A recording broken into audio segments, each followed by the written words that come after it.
नमस्कार दोस्तों, आप सभी का स्वागत है उत्कृष्ट एकेडमी के यूट्यूब चैनल पर।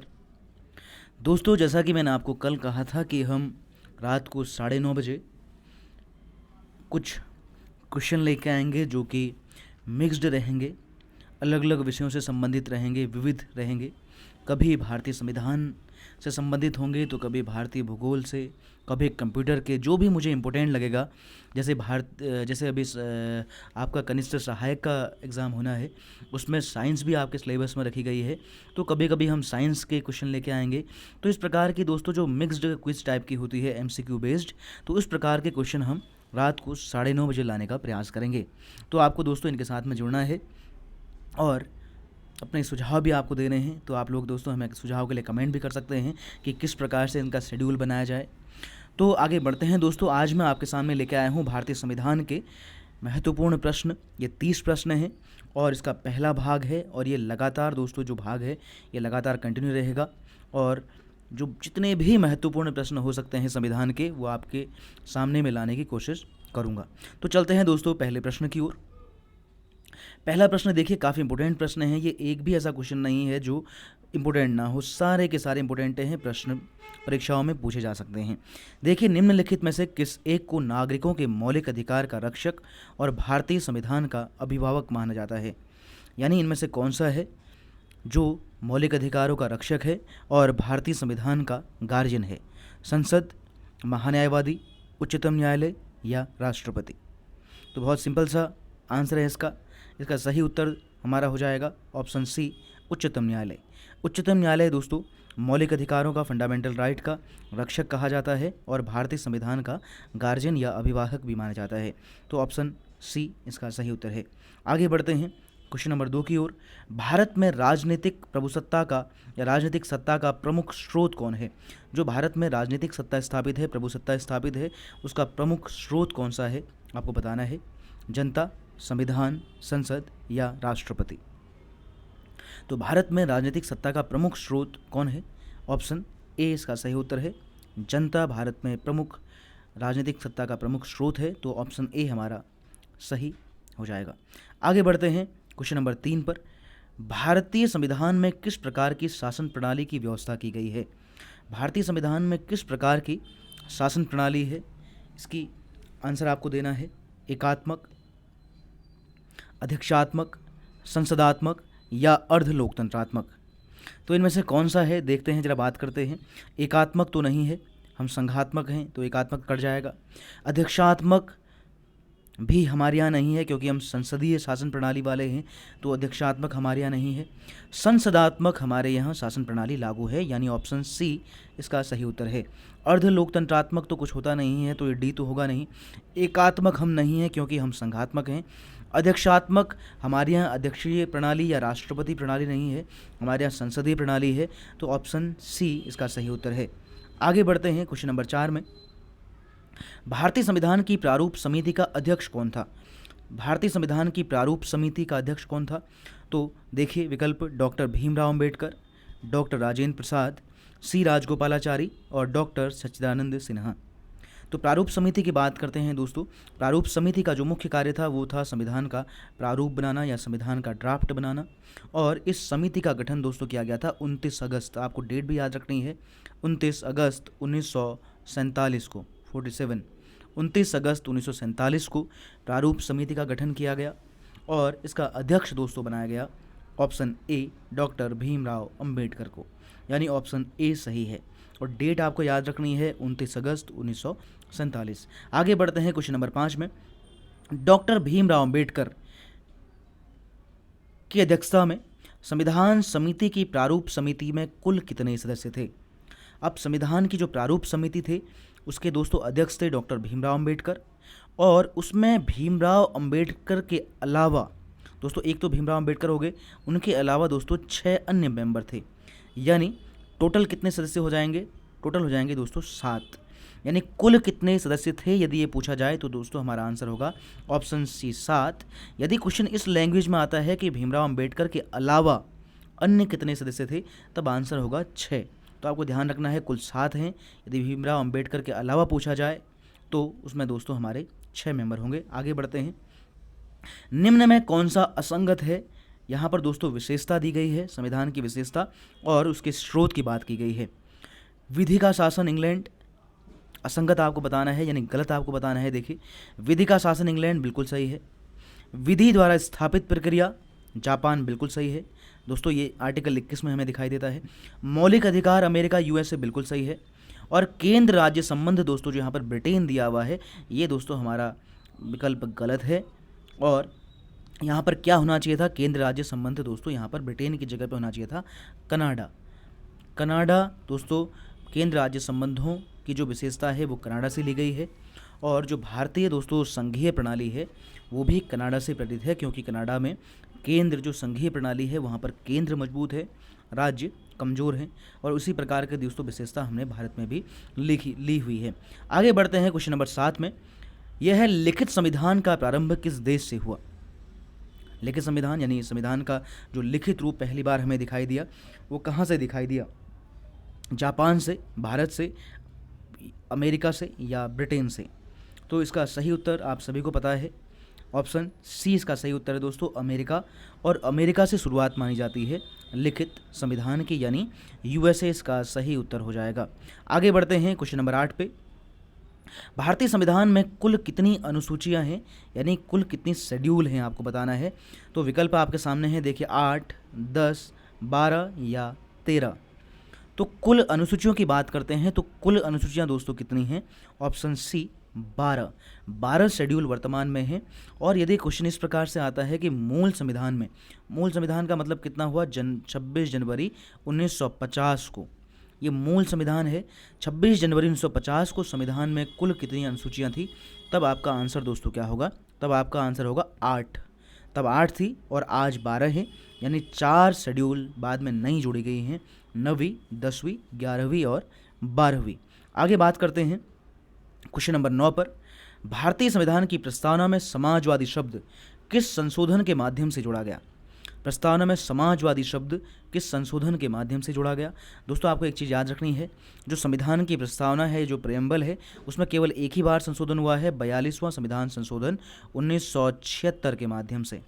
यानी इसका सिंपल सा आंसर यही हो जाएगा, 42वां संविधान संशोधन 1976, क्योंकि एक ही बार संशोधन हुआ है तो फिर वो 42वां संविधान संशोधन 1976 ही होना चाहिए। और इस संशोधन के माध्यम से प्रस्तावना में समाजवादी, पंथ निरपेक्ष और अखंडता ये शब्द नए जोड़े गए थे। आगे बात करते हैं क्वेश्चन नंबर 10 पर। भारतीय नागरिकता प्राप्त नहीं की जा सकती है, किस प्रकार से नहीं की जा सकती है? देखिए, जन्म के द्वारा की जा सकती है, देशीकरण के द्वारा की जा सकती है, किसी भूभाग के सम्मिलन होने से की जा सकती है, और भारतीय बैंक में धन जमा करके भारतीय नागरिकता दोस्तों नहीं मिल सकती, यानी ऑप्शन डी हमारा सही उत्तर है। यदि कोई विदेशी भारतीय बैंक में धन जमा कर दे तो इस आधार पर उसे भारतीय नागरिकता नहीं प्रदान की जाएगी, जन्म के आधार पर की जा सकती है। देशीकरण का मतलब है यदि कोई विदेशी नागरिक भारत की नागरिकता लेना चाहे और यहाँ की शर्तों को पूरा करता हो तो उसे देशीकरण द्वारा मिल सकती है।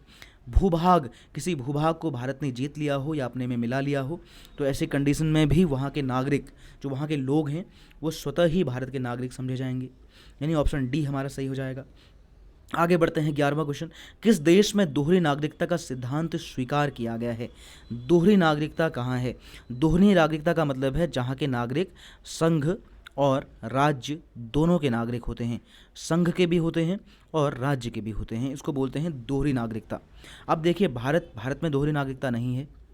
ब्रिटेन की बात करते हैं, ब्रिटेन में भी नहीं है, यहाँ भी एकात्मक नागरिकता या एकल नागरिकता है। कनाडा में भी एकल नागरिकता है।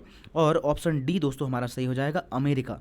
अमेरिका में दोहरी नागरिकता प्रणाली पाई जाती है। जो वहाँ के लोग होते हैं वो केंद्र के तो नागरिक होते ही हैं, उसके साथ में राज्यों के भी दोस्तों वो नागरिक होते हैं। आगे बढ़ते हैं क्वेश्चन नंबर 12 पर। भारतीय संविधान का कौन सा अनुच्छेद बच्चों के शोषण के विरुद्ध मौलिक अधिकार से संबंधित है?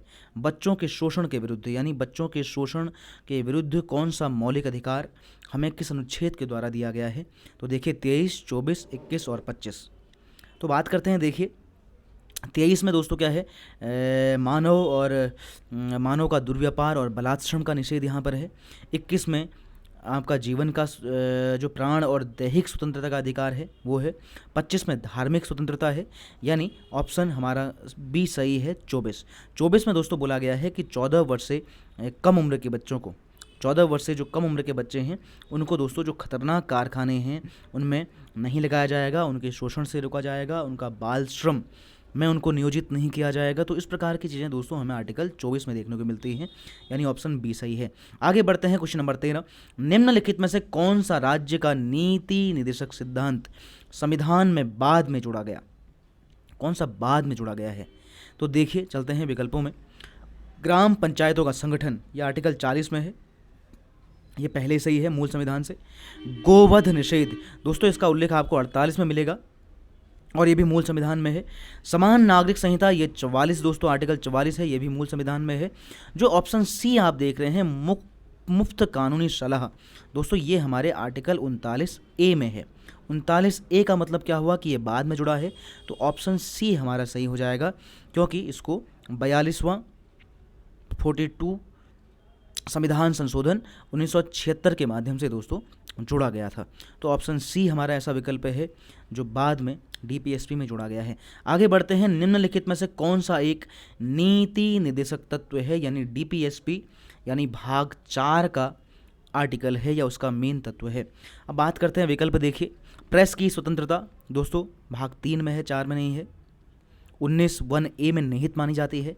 धर्म की स्वतंत्रता भाग 3 में है, आर्टिकल 25 से 28 तक है ये भी भाग 4 में नहीं है। विधि के समक्ष समानता दोस्तों ये आर्टिकल 14 में है, ये भी भाग 3 में है, यानी ये भी नहीं होगा। तो हमारा आंसर क्या हो जाएगा? ऑप्शन ए हो जाएगा, समान नागरिक संहिता, क्योंकि ये भाग 4 में है और आर्टिकल दोस्तों 44 में है। तो ऑप्शन ए हमारा सही उत्तर है। आगे बढ़ते हैं क्वेश्चन नंबर 15 पर। भारत में राष्ट्रपति का निर्वाचन किस प्रकार होता है? भारत में राष्ट्रपति का निर्वाचन दोस्तों कैसा होता है? प्रत्यक्ष रूप से तो नहीं होता, बिल्कुल गलत बात है। डायरेक्ट जनता वोट नहीं डालती। राज्यसभा के सदस्यों द्वारा तो होता है, लेकिन पूरी तरह से बात सही नहीं है। लोकसभा के सदस्यों द्वारा भी होता है, जो उसके निर्वाचित मेंबर होते हैं उनके द्वारा होता है, लेकिन पूरी तरह से दोस्तों ये विकल्प सही नहीं है। तो हमारा विकल्प कौन सा सही हो जाएगा? ऑप्शन डी सही हो जाएगा, अप्रत्यक्ष मतदान से। क्योंकि राष्ट्रपति का चुनाव दोस्तों कैसा होता है?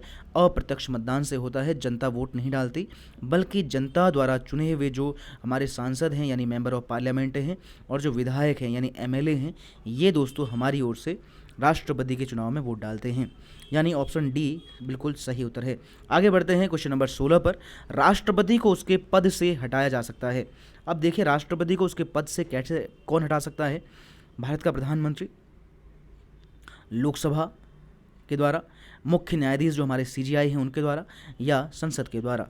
तो इसका सही उत्तर दोस्तों हमारा क्या होना चाहिए? ऑप्शन डी होना चाहिए, संसद के द्वारा। संसद राष्ट्रपति को दोस्तों हटा सकती है और इस प्रकार का उल्लेख दोस्तों हमारे 56 में भी किया गया है। और इसको हटाने की दोस्तों जो प्रोसेस है वो 61 में दी गई है और उस प्रोसेस को दोस्तों कहा जाता है महाभियोग या इम्पीचमेंट। तो संसद राष्ट्रपति को हटा सकती है संविधान के उल्लंघन होने की स्थिति में। आगे बढ़ते हैं क्वेश्चन नंबर 17 पर। भारतीय संसद का संयुक्त अधिवेशन, जो संसद के दोनों सदनों का ज्वाइंट अधिवेशन है, ज्वाइंट बैठक है, वो कौन बुला सकता है? राष्ट्रपति, उपराष्ट्रपति, सीजेआई या संसद? तो इसका सही उत्तर हमारा क्या हो जाएगा? ऑप्शन ए हो जाएगा, राष्ट्रपति। राष्ट्रपति दोस्तों दोनों सदनों की ज्वाइंट बैठक या संयुक्त अधिवेशन बुला सकते हैं, जिसका उल्लेख संविधान के आर्टिकल 108 में किया गया है। और दोस्तों ये ज्वाइंट बैठक की जो विशेषता है ये ऑस्ट्रेलिया के संविधान से ली गई है। आगे बढ़ते हैं क्वेश्चन नंबर 18 में। मंत्रिपरिषद सामूहिक रूप से किसके प्रति जिम्मेदार होती है या किसके प्रति उत्तरदायी होती है? तो दो प्रकार के क्वेश्चन बनते हैं। मंत्रिपरिषद सामूहिक रूप से किसके प्रति उत्तरदायी होती है और मंत्रिपरिषद व्यक्तिगत रूप से किसके प्रति उत्तरदायी होती है? तो यहाँ पर आपको सामूहिक पूछा गया है, तो पहले आप लोग दोस्तों कमेंट करके बताएं क्या होगा इसका। राष्ट्रपति, उपराष्ट्रपति, राज्यपाल, राज्यसभा या लोकसभा किसके प्रति उत्तरदायी होगी? तो इसका सही उत्तर दोस्तों क्या हो जाएगा? देखिए, सामूहिक पूछा हुआ है तो सामूहिक का आंसर दोस्तों हमारा होगा ऑप्शन डी, लोकसभा। लोकसभा यानी ऑप्शन डी हमारा सही उत्तर है। लोकसभा के प्रति दोस्तों मंत्रिपरिषद सामूहिक रूप से जिम्मेदार होती है। यदि व्यक्तिगत पूछा जाए कि किसके प्रति व्यक्तिगत रूप से जिम्मेदार होती है, तब आपका आंसर दोस्तों क्या होगा? राष्ट्रपति। तो व्यक्तिगत तौर पर राष्ट्रपति के प्रति, क्योंकि राष्ट्रपति ही मंत्रियों को चुनता है और उनको पद से हटा भी सकता है, और जो सामूहिक है दोस्तों वो लोकसभा के प्रति या संसद के निम्न सदन के प्रति भी सही माना जा सकता है। आगे बढ़ते हैं, लोक निधि का अभिवाहक किसे कहा जाता है? लोक निधि का अभिवाहक यानी दोस्तों जो हमारी संचित निधि है या लोगों का पैसा है, उसका जो गार्जियन है वो कौन है आपको बताना है। तो इसका राइट आंसर दोस्तों हमारा क्या हो जाएगा? देखिए, राष्ट्रपति, कैग, संसद या मंत्रिपरिषद। तो इसका सही उत्तर दोस्तों हमारा है ऑप्शन बी, कैग, यानी नियंत्रक और महालेखा परीक्षक हमारी संचित निधि के दोस्तों गार्जियन हैं। वो ये देखते हैं कि जिस मद हेतु पैसा संचित निधि से निकाला गया है वो उसी मद में खर्च किया जा रहा है या नहीं। तो ये कैग का काम है, और कैग दोस्तों अपनी जो रिपोर्ट देता है, अपना ऑडिट करता है पहले खर्चों का, फिर उसको संसद के समक्ष रखता है और राष्ट्रपति को देता है, और राष्ट्रपति दोस्तों उसको संसद के समक्ष रखवाते हैं। आगे बढ़ते हैं, भारत का नियंत्रक एवं महालेखा परीक्षक निम्नलिखित में से किसका मित्र एवं मार्गदर्शक होता है? यह आपको बताना है। देखिए, किसका मित्र एवं मार्गदर्शक होता है? विकल्प देखिए, प्रवर समिति, प्राक्कलन समिति, प्रधानमंत्री या लोक लेखा समिति। तो जो हमारा कैग है दोस्तों वो किसका मित्र और मार्गदर्शक है? तो हमारा राइट आंसर हो जाएगा यहाँ पर लोक लेखा समिति, ऑप्शन डी। जो हमारी पीएसी है, पब्लिक अकाउंट कमेटी, पीएसी या लोक लेखा समिति, इसका दोस्तों जो मित्र और मार्गदर्शक होता है वो कैग माना जाता है, यानी ऑप्शन डी सही है। आगे बढ़ते हैं, क्वेश्चन नंबर 21, लोकसभा में किसी विधेयक पर आम बहस निम्नलिखित में से किस स्तर पर होती है? विधेयक की प्रस्तुति के समय, द्वितीय वाचन में, प्रतिवेदन स्तर पर या तृतीय वाचन में? तो दोस्तों जो विधेयक पर आम बहस होती है वो कब होती है? द्वितीय वाचन में होती है, यानी ऑप्शन बी इस प्रश्न का सही उत्तर हो जाएगा। आगे बढ़ते हैं, राष्ट्रपति द्वारा राज्यसभा में कितने व्यक्ति मनोनीत किए जाते हैं? राष्ट्रपति कितने व्यक्तियों को या कितने सदस्यों को राज्यसभा में मनोनीत कर सकता है? देखिए, विकल्प क्या क्या है? 2, 12, 15 या 21। तो राष्ट्रपति राज्यसभा में दोस्तों कितने कर सकता है? ऑप्शन बी इसका सही है, 12 लोगों को। वो 12 लोगों को दोस्तों मनोनीत कर सकता है, जो कि कला, विज्ञान, समाज सेवा और साहित्य क्षेत्रों से संबंधित होने चाहिए। तो 12 को दोस्तों मनोनीत कर सकता है। बाकी वर्तमान में 233 चुन के आते हैं, तो 233 प्लस 12 जोड़ेंगे तो 245 दोस्तों होगा। 245 वर्तमान में राज्यसभा की सदस्य संख्या है। यदि राज्यसभा में मैक्सिमम सदस्य संख्या की बात करेंगे दोस्तों, तो राज्यसभा में मैक्सिमम कितने हो सकते हैं? 250 हो सकते हैं। तो मैक्सिमम 250 हो सकते हैं। वर्तमान में 245 है, जिसमें से 12 दोस्तों मनोनीत हैं और जो 233 हैं वो निर्वाचित होकर राज्यसभा आते हैं। अब आगे बढ़ते हैं क्वेश्चन नंबर 23 में, भारत के प्रधानमंत्रियों में से कौन अपने कार्यकाल में संसद में कभी भी उपस्थित नहीं हुआ? ये भी इम्पोर्टेंट प्रश्न है कि कौन सा ऐसा प्रधानमंत्री था जो कभी भी संसद में उपस्थित नहीं हो सका? अटल बिहारी वाजपेयी, वीपी सिंह, चंद्रशेखर और चौधरी चरण सिंह। तो बहुत ही दोस्तों इम्पोर्टेंट क्वेश्चन है।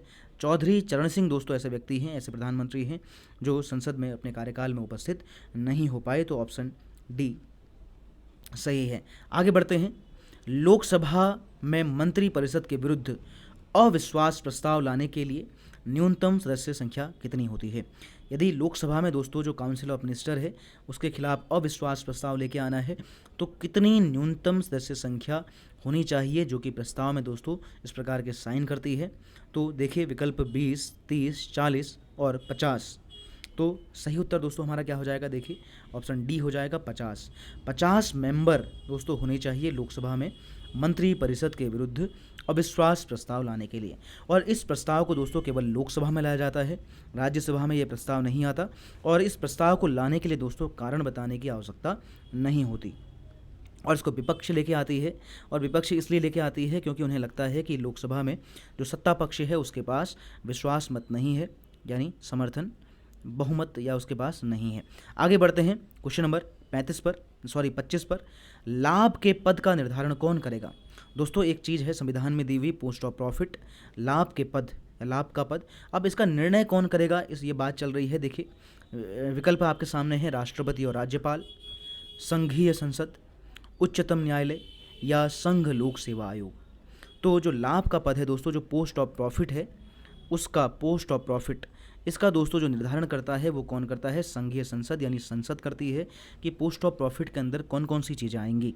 तो ऑप्शन बी इसका सही उत्तर है। आगे बढ़ते हैं क्वेश्चन नंबर 26 पर। भारतीय संसद की प्रभु सत्ता या संप्रभुता प्रतिबंधित होती है किससे? जो भारतीय संसद है दोस्तों, आपको पता है कि वो संप्रभु निकाय है, उसके पास पूरी शक्तियां हैं कानून बनाने की और संविधान में संशोधन करने की, व्यवस्था स्थापित करने की, लेकिन उस पर प्रतिबंध लगाया गया है। अब उस पर प्रतिबंध कौन लगाता है या उसको किस आधार पर हम सीमित करते हैं? देखिए, भारत के राष्ट्रपति की शक्तियों द्वारा, न्यायिक समीक्षा से, विपक्षी दल के नेता से और भारत के प्रधानमंत्री की शक्तियों से। तो इसका सही उत्तर दोस्तों क्या होना चाहिए? ऑप्शन बी इसका सही उत्तर होना चाहिए, न्यायिक समीक्षा से यानी जुडिशियल रिव्यू से। दोस्तों, संसद संप्रभु तो है, वो कुछ भी कर सकती है, किसी भी कानून में बदलाव कर सकती है, नया कानून बना सकती है और संविधान में संशोधन कर सकती है, संविधान के किसी भी भाग को चेंज कर सकती है, लेकिन दोस्तों वो न्यायिक समीक्षा के अधीन रहते हुए, यानी सुप्रीम कोर्ट यानी जो हमारी न्यायपालिका है उसके अधीन रहते हुए दोस्तों संसद इस प्रकार के कार्य कर सकती है। यदि वो संविधान से बाहर जाकर कुछ करती है या जिनसे संवैधानिक मूल्यों को नुकसान पहुंचता है या जो हमारा संविधान का मूलभूत ढांचे की जो कॉन्सेप्ट है उसको यदि नुकसान पहुंचता है, तो सुप्रीम कोर्ट या जो दोस्तों हमारी न्यायपालिका है वो उसको उस हद तक शून्य कर देती है जिस हद तक दोस्तों उसको नुकसान पहुंचाया गया है। तो आगे बात करते हैं, ऑप्शन 20 का सही है। आगे बात करते हैं, सार्वजनिक लोक लेखा समिति अपनी आख्या कैसे प्रस्तुत करती है? यानी यहाँ बात चल रही है दोस्तों लोक लेखा समिति की, पब्लिक अकाउंट कमेटी की, पीएसी अपनी दोस्तों आख्या यानी जो रिपोर्ट होती है वो किसे देती है? संसद को, राष्ट्रपति को, प्रधानमंत्री को या वित्त मंत्री को। तो इसका सही उत्तर दोस्तों हमारा क्या हो जाएगा? देखिए, आप सभी को पता है, सिंपल सा आंसर है ऑप्शन ए, संसद को। वो अपनी रिपोर्ट दोस्तों किसको देती है? संसद को देती है। और इस पीएसी में आपको दोस्तों पता होंगे कितने मेंबर होते हैं? 22 मेंबर होते हैं, जिसमें जो 15 होते हैं वो लोकसभा से होते हैं और जो 7 होते हैं दोस्तों वो राज्यसभा से होते हैं। तो यानी ऑप्शन ए इसका सही उत्तर है, वो अपनी संसद को रिपोर्ट देती है। आगे बात करते हैं, प्राक्कलन समिति के सदस्यों का कार्यकाल कितना होता है?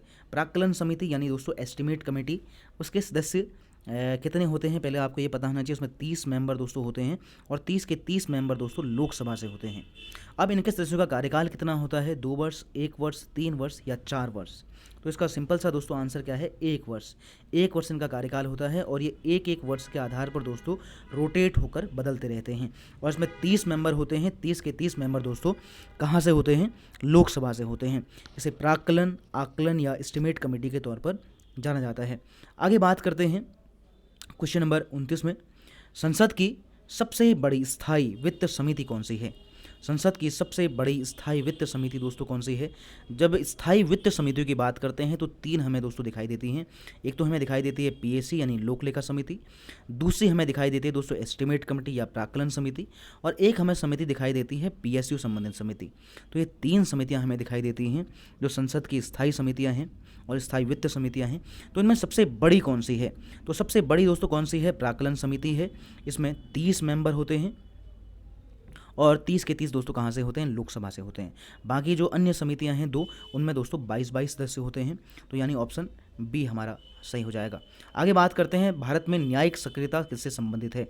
न्यायिक सक्रियता यानी दोस्तों जुडिशियल रिव्यू की बात चल रही है, ये किससे संबंधित है? देखिए, प्रतिबद्ध न्यायपालिका से, जनहित याचिका से, न्यायिक पुनरावलोकन से या न्यायिक स्वतंत्रता से। तो आप लोग बताएं, प्रतिबद्ध न्यायपालिका, जनहित याचिका, न्यायिक पुनरावलोकन या न्यायिक स्वतंत्रता।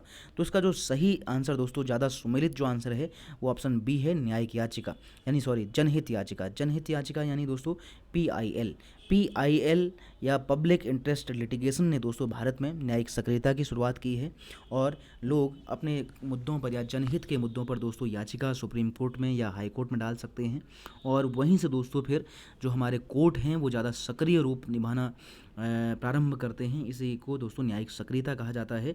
वो उन कामों में भी दखल देने लगते हैं जिन कामों को विधायिका या कार्यपालिका द्वारा किया जाना था। तो ऐसी स्थिति को दोस्तों न्यायिक सक्रियता कहा जाता है और ये जनहित याचिका से दोस्तों जुड़ी हुई है। तो दोस्तों आज के हमारे इस वीडियो में इतने ही प्रश्न हैं। बाकी आपके सामने दोस्तों इसी तरह से उपस्थित होते रहेंगे 9:30 बजे। आप लोग जुड़ते रहिए और यदि कोई दोस्तों सुझाव हैं या कोई आपका क्वेश्चन है तो आप लोग दोस्तों कमेंट कर सकते हैं। और बाकी दोस्तों आपको मिलेंगे कल इसी समय। तब तक के लिए नमस्कार, जय हिंद, जय भारत।